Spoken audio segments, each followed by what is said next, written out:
आने वाली पीढ़ियों के लिए अपनी बायोडायवर्सिटी को संरक्षित रख पाएंगे। नेचुरल खेती हमें क्लाइमेट चेंज, मौसम में हो रहे बदलाव का सामना करने में मदद करती है। ये हमारी मिट्टी की सेहत को स्वस्थ रख सकती है और इससे लोगों को नुकसान करने वाले केमिकल से भी बचाया जा सकता है। आज का ये आयोजन इसी दिशा में एक बहुत बड़ी भूमिका निभाने जा रहा है।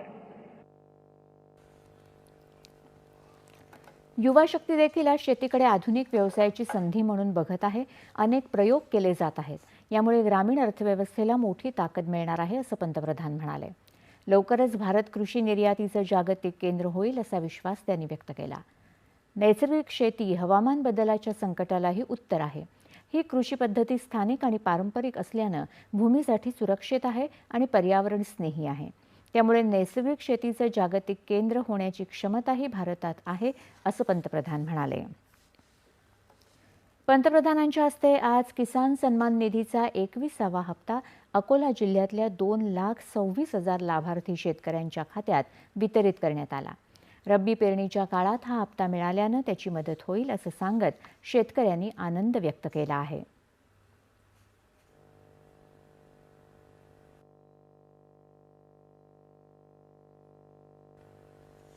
मला पीएम सन्मान निधीचे 2,000 जमा झाले।